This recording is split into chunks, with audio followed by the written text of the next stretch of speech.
There it is. You're caught. You're right, of course. But you can't imagine. First, I don't know what's in the house. Oh, I want this. Insist. That's right. Irish. Perfect. I'm having difficulty with the question. The hell did I do? Kill them all. Of course. Wow, isn't that interesting? Way back to Vanessa, Sam, and Judy. When you see that, Judy, you wanted to do some analysis here. When you hear that, to me, it seems like he's responding to internal stimuli almost. So I don't know what this guy's got.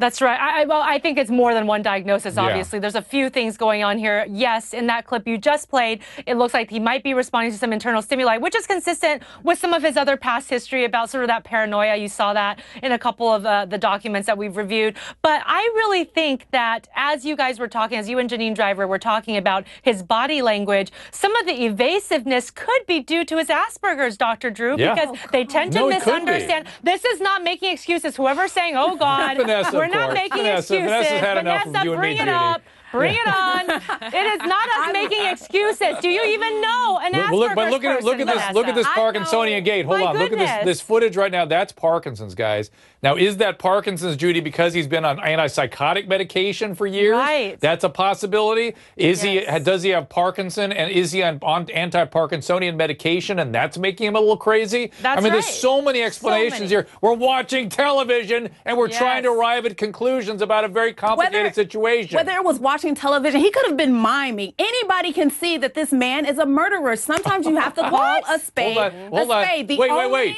Wait. I've got somebody that can do that. Janine Driver, the human license tech. Let's have her come in, and she's the only person I know that has that ability.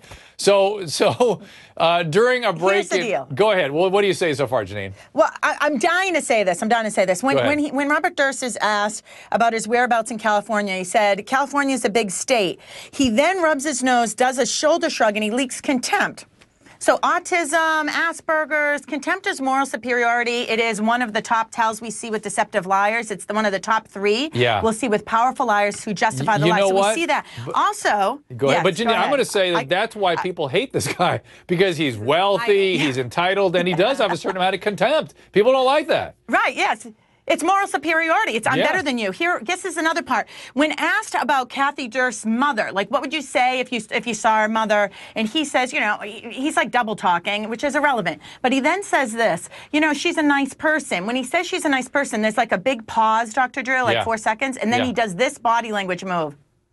Really subtle, his lip goes up. That is the universal sign for disgust. And it doesn't matter if you're from Zimbabwe, Iran, Iraq, a murderer, or an athlete.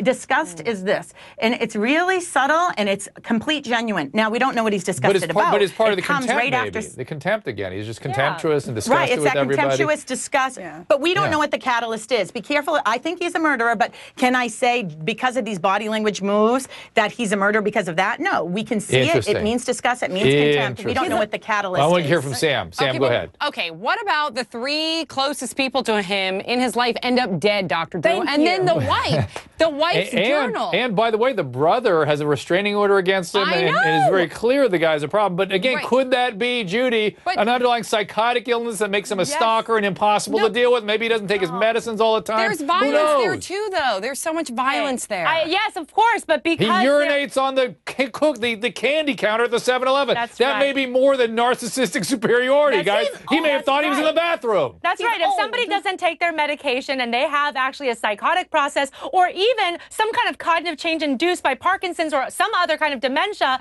they are going to possibly have behavior changes that include violent tendencies. So that is part of the possibilities that we're considering here. I'm so glad that Judy's coming over to my side. Stay with me here, Judy. Sam, what are you're expressing contempt and disgust. Go ahead, Sam. There's journal entries from his wife that disappeared years ago, way before he was 71 years old, when he was at middle age, where she recorded that he was beating her, that she feared for her life. He admitted to it. He talked about it. This is a bad person. I'm sorry. This is a really bad person. I don't disagree with that. I don't disagree with that. Times 3. I don't disagree with that either, but I want us to just halt for a second and think about we are condemning a guy based on a TV show, everybody. There's no rules governing what you see on that TV show. They can say anything they want. During a break-in recording, Durst is caught on camera rehearsing what he's going to say. And, of course, they show that on the documentary, The Jinx. So let's all take a look at it. I did not knowingly, purposely lie. I did not knowingly, purposely, intentionally lie. I did make mistakes.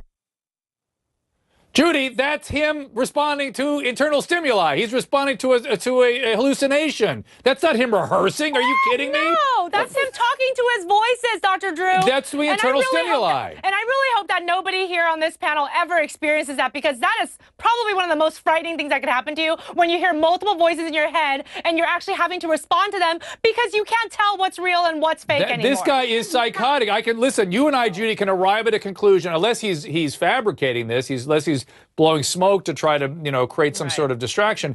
What we are seeing here, if it is factual, is a psychotic episode, correct? Absolutely. So, the people, he has Asperger's, he's psychotic, he's Parkinsonian. Vanessa, I need you to calm down and keep an open mind on this. You're condemning this guy based on a television show, and these people don't know what they're seeing. First of all, his only diagnosis is old. You keep throwing stuff into this bucket and hoping something sticks, and I'm not buying it. I'm sorry. I don't think he's having a psychotic Judy, talk to Vanessa. Judy, talk to Vanessa. I can't talk anymore. He's practicing what people do on TV. Please help me, Judy. You're a professor, Judy. Help the students. Vanessa, Listen to me. Vanessa, I hear you. I hear your impassioned plea, but please listen to me. This actually needs to be understood, that people, when they have psychotic illnesses, it can look very grandiose to somebody who has never seen it in a family member or friend. This is not possibly just done for TV. He could actually genuinely be having this reaction. Dr. And ladies, all the time. The oars are obvious, because everyone else is putting oars in there in this case. Everyone's already condemned this guy. I'm saying he may have done it. It's possible. I think he may have done it. That's certainly a possibility.